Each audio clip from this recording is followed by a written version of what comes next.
sure you have a copy of the bulletin, so you have everything that's going on.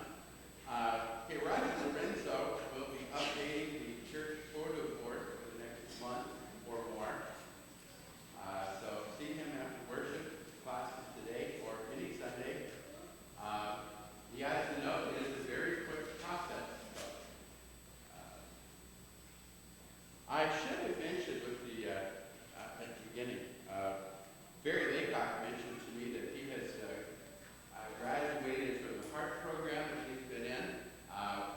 And he added on to that, and he's thankful that he is vertical, not horizontal, that graduation. So, in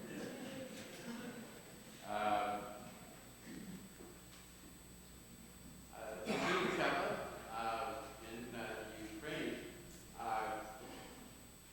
sent me a message this week that he and his family, because of the difficulties and the increasing threat of violence, they have headed out of that region for a while. But also, he got word this last week from Manitoba Immigration that he has been accepted for the Manitoba nominee program. So now they just have to complete the paperwork with the national program, and they will, but they've been accepted and approved to move to Manitoba, so we'll be looking forward to that. Also was asked to mention that the clothing room will be open after class downstairs.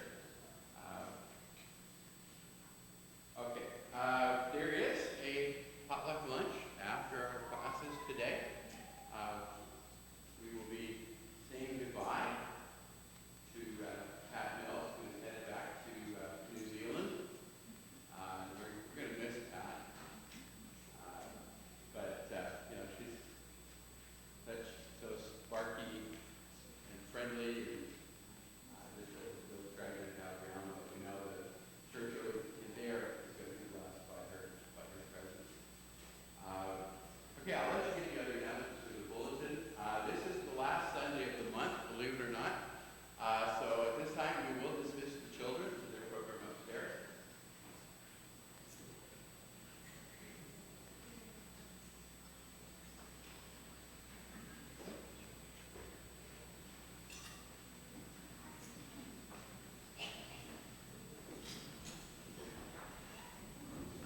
Scott's telling me my mic is not on. Now is it on? 1, 2, 3. Okay. Yeah, Chad says, okay, redo the announcements. All right, let's stand for our next song.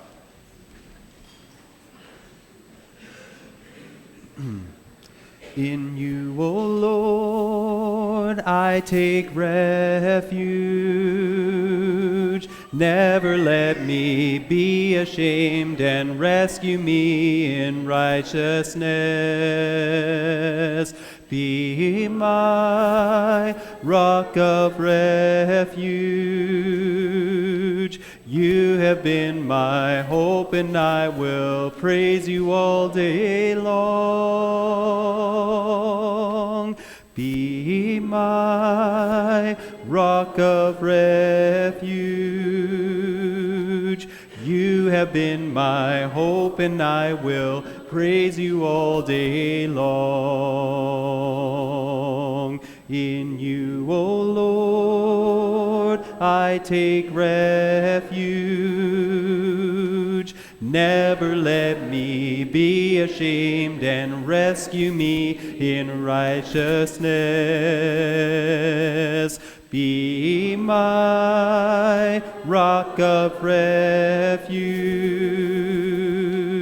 You have been my hope, and I will praise you all day long. Be my rock of refuge. You have been my hope, and I will praise you all day long. You may be seated.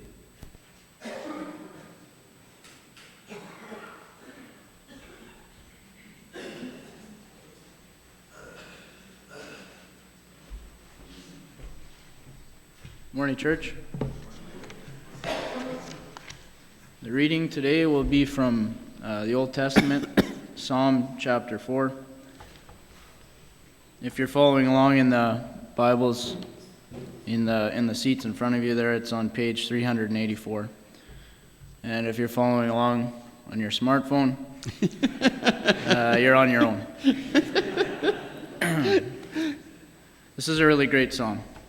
It says, "Answer me when I call to you, O my righteous God. Give me relief from my distress. Be merciful to me and hear my prayer. How long, O men, will you turn my glory into shame? How long will you love delusions and seek false gods? Know that the Lord has set apart the godly for himself. The Lord will hear when I call to him. In your anger, do not sin. When you are on your beds, search your hearts and be silent. Offer right sacrifices and trust in the Lord. Many are asking, who can show us any good? Let the light of your face shine upon us, O Lord. You have filled my heart with greater joy than when their new grain and wine abound. I will lie down and sleep in peace. For you alone, O Lord, make me dwell in safety."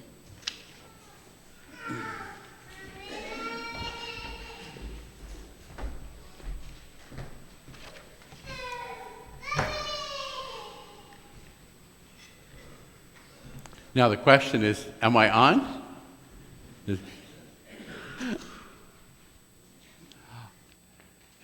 One of the things about this psalm that stands out is as you start reading it, you come across that word distress. I think we can all identify with it. We experience distress in a number of ways. Work, pain, being crowded, getting into conflict, when we're under pressure, when we're alone, when our hearts are broken, when we're in tears, when we're frustrated. You know, you think about the many ways that we experience and feel distress, and what's interesting as you start looking at the idea of distress and saying, okay, how do I define it? How do I understand it?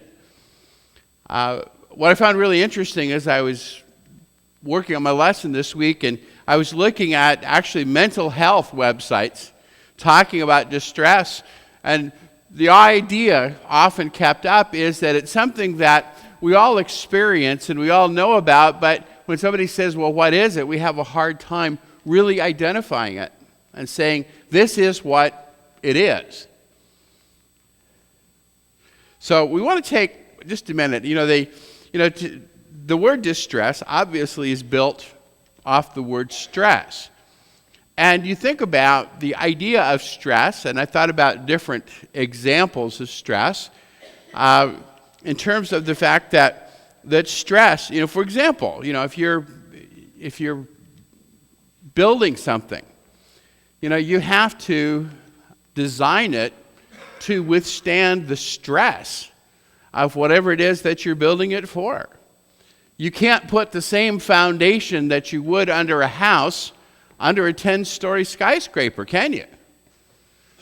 That would be disaster. The word stress is used in different ways, and one of the things that's interesting is that there's good stress. And if you read about stress, you come across this word eustress. Eu's Greek for good. And the reality is that we were created to experience and to need stress. That's part of being human. That's part of how we get stronger. That's part of how we grow. They're good things that happen. If you think about, for example, if you like archery, so you pick up a bow. Well, a bow is designed to be under stress. You probably remember as a kid at some point, and I know lots of kids do this, is you go out and find a long piece of of a stick, of a little tree or something, and say, oh, I'm going to make a bow. And you put a string on it, and you pull the string, and what happens? Well, it breaks. Wasn't the kind of wood, wasn't intended for that kind of thing. It may have been a soft wood, may have been a rotten wood, but you get a good piece of wood, get the right wood, and you can make a great bow. I'm glad the kids are upstairs, not giving them ideas here. But the idea is that stress is good for us. But what we're talking about this morning is distress. You probably realize that the dis is a negative thing. That it's defined as extreme sorrow, anxiety, or pain, of being overwhelmed, of not being able to adapt to stress. In other words, that you might put it that the stimulus of the situation or the emotion is just so great that we don't really know what to do with it. And so there's pain, there's frustration, sometimes there's anger. There's just all kinds of things that go along with that. Well, in the 4th Psalm here that we read just a few moments ago, and it is a great psalm, we find a situation where David is in some kind of pain. It's always interesting where you see the psalm like that referring to a situation and not knowing what the situation is. That creates all kinds of speculation among people who are looking at the psalm and trying to guess what it is. The information we kind of derive from the psalm is that whatever the situation is that it's causing a certain group of people in David's kingdom, and we kind of assume David is king here. And so these people in the kingdom are really, really very stressed by whatever it is, and they are responding to it in anger, and they are slandering and speaking against David. And that's getting back to him, and that's causing him stress. And so as he's looking at this and kind of this really negative thing that's going on within the kingdom, then he goes to God to cry for help and relief from what's happening. Lord, please listen to my cry. But yet as you listen and as you see the plea, it is not one where he expects or has any doubt that God's going to answer. He's confident that God's going to hear and respond, so that the nature of the plea is one that expresses not his doubt about God, but the degree of the stress that he's feeling. We can understand that, can't we? We have situations where we are, and what do we use? We use expressions to say, I'm at my wit's end. I don't know what to do with this. I don't know how I'm going to deal with it. And that's kind of where David is.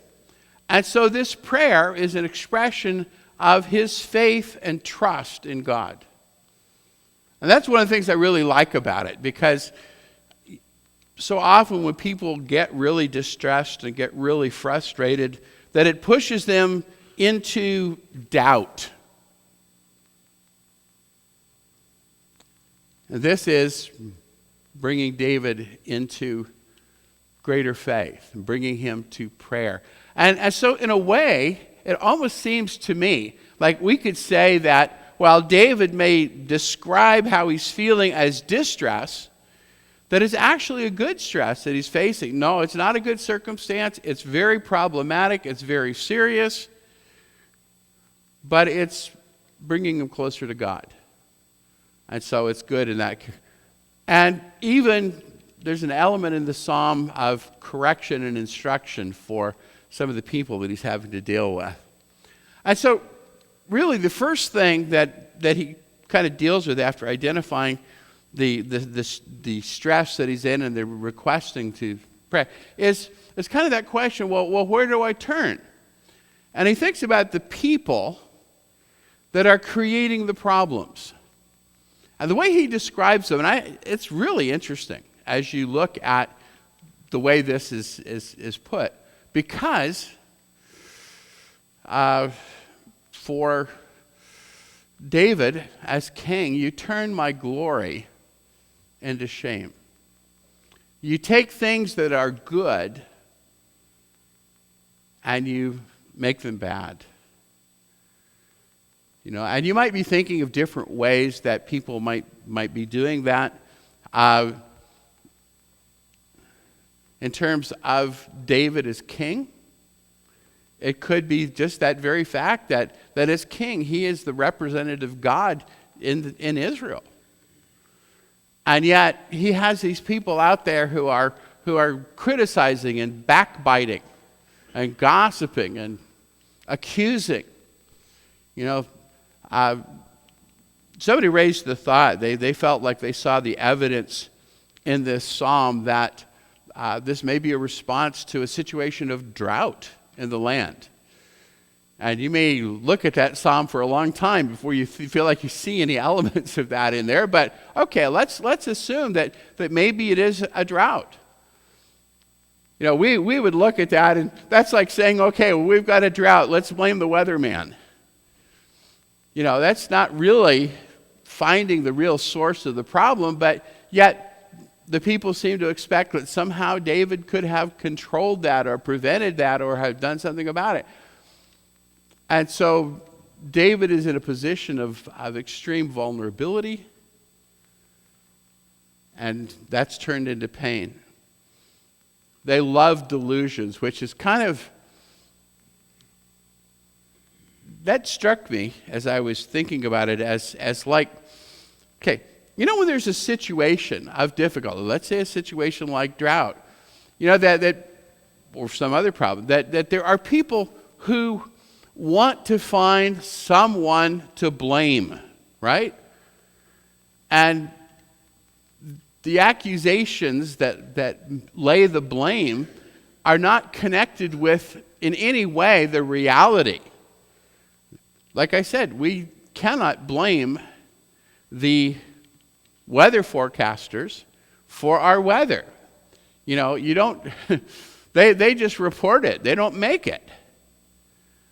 And yet, the way you hear some people talk, it sounds kind of like there are people who think that somehow the forecasters are responsible for the weather patterns that are happening around the world. No, that's not what's going on. But, you're looking for somebody to blame. We're having a drought. Okay, well, let's blame the king. And so they love delusions. They like believing and hanging on to and passing on things that aren't true. And they seek false gods. One of the things that would likely be true if it were drought, that within Israel, there were leftovers of the beliefs of the former inhabitants of the land before Israel moved into the promised land. There were people who worshipped the Baals, worshipped the Asherah, worshipped the other false gods, Dagon and others of the land. And part of those beliefs was that these were the gods that controlled the weather, controlled the fertility of the land. One of the things that when we've studied in our Wednesday night class, the prophets a while back, one of the things that you notice in the prophets is that there were many people that tried to somehow hold on to worshiping God, but also kind of trying to hang on and worship these idols. We talked about basically the eclectic worship that was going on. And so, kind of like the idea that if they're not getting the answer from God that they want, then they're going to go out and try these other deities until they get the response. And so the way of men is uncertain, it's unknown, it's empty, it's leading nowhere. And David realizes that and points that out. In contrast, the way of God is that God cares for his people. God knows and answers that prayer. He listens to their prayers. You know, it's very hard for us sometimes when we pray, especially when we are feeling distress, that we want in our prayer to tell God how he needs to answer and what he needs to do. You ever done that? I think we all have. And then as we do that, we kind of wonder if he's even listening to us because things don't happen the way we think they're supposed to happen. Let me ask you a question.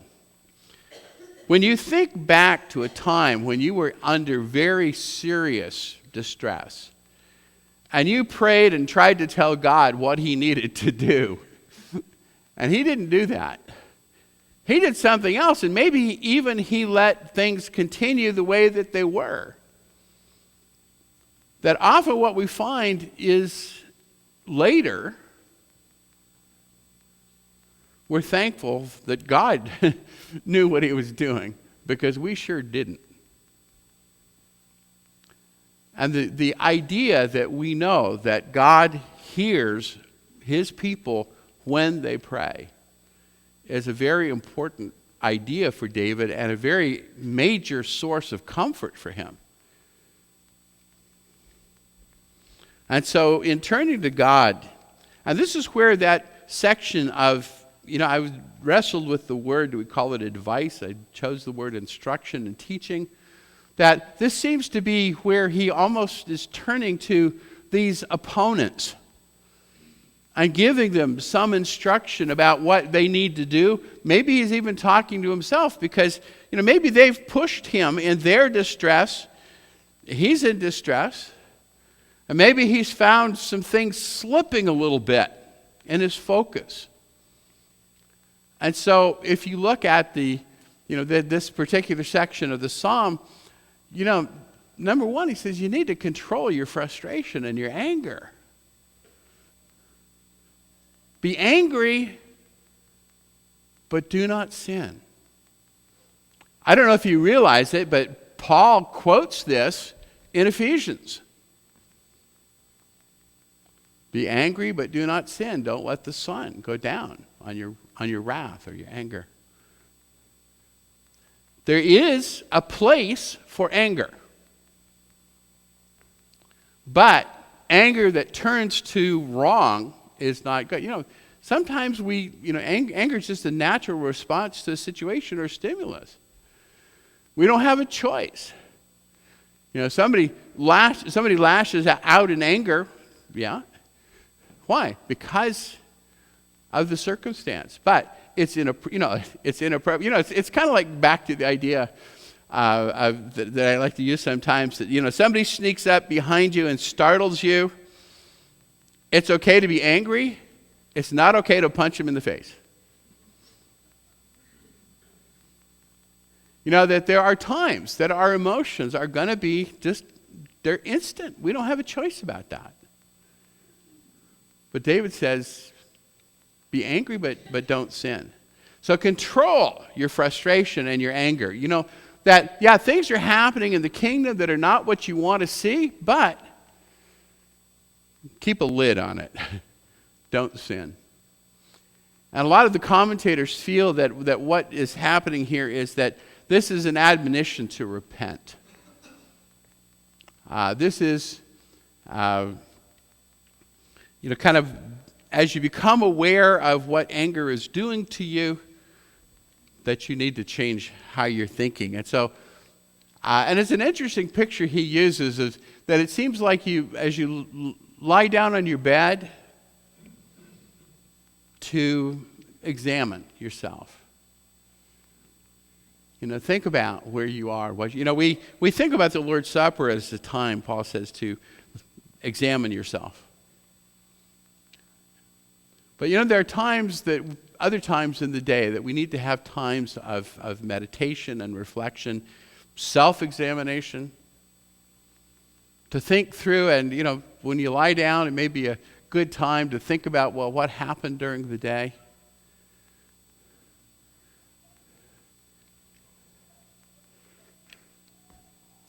And so he includes the idea to be still, to be silent.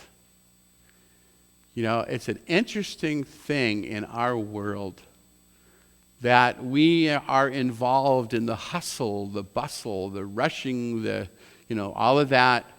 And we often don't have much time for reflection. You know, we have that quote, we have it in a song. Be still and know that I am God. I think when we are in the heavy pace of life, that it's easy to forget God and not to think about him. And so you think about, and you get this picture of these people that are accusing David, and maybe David in his frustration and his distress is not, and David says, okay, now what we all need to do is we all need to stop and take a breath and to think. God's still in control. God is still listening. And so then we need to obey God. That as God is listening to us, we need to be listening to him and to trust him. Things may be happening that are outside of our control, and this is an image. When you are reunited with somebody that you love deeply and have not seen for a long time,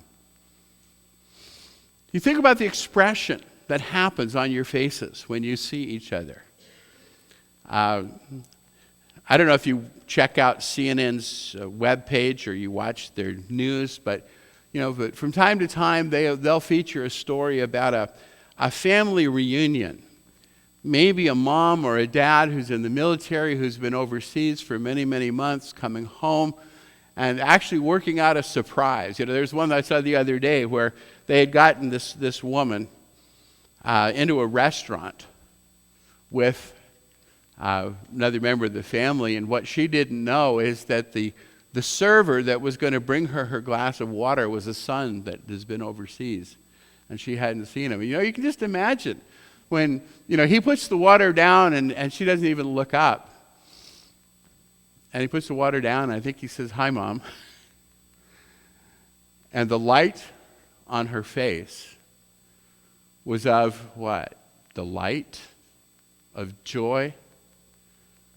It's that reminder that there is just an absolute wonderful love that goes on here. And I think that's what David has in mind here, is that as we trust God, we see the light of his face, and our hearts are full of joy. Think of all the problems that you experience. And think then of being able to settle down and just enjoy the joy of your relationship with God.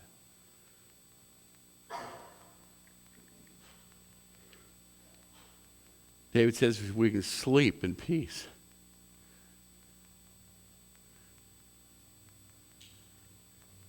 And live in safety.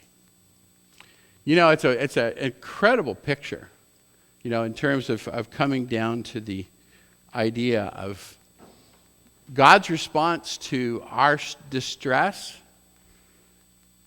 is to remind us, I'm here, I'm in control, and I love you. Chad gave me a choice of 2 songs for us to close with. And I sat there and I looked at both of them, so I finally just arbitrarily picked one, but I think it expresses this idea of living in God's love and the joy and the peace that comes from that. That there's no distress, there is no problem, there is no trouble that we can experience that is greater than God's love and his care. Let's stand as we sing.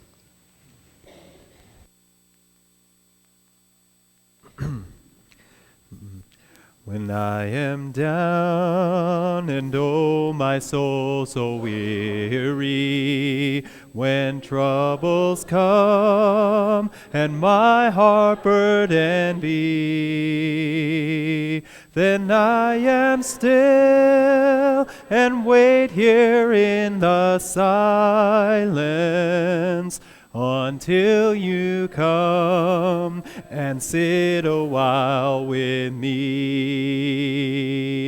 You raise me up so I can stand on mountains. You raise me up to walk on stormy seas. I am strong when I am on your shoulders.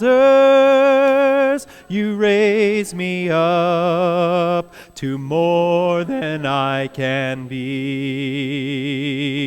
There is no life without its hunger. Each restless heart beats so imperfectly.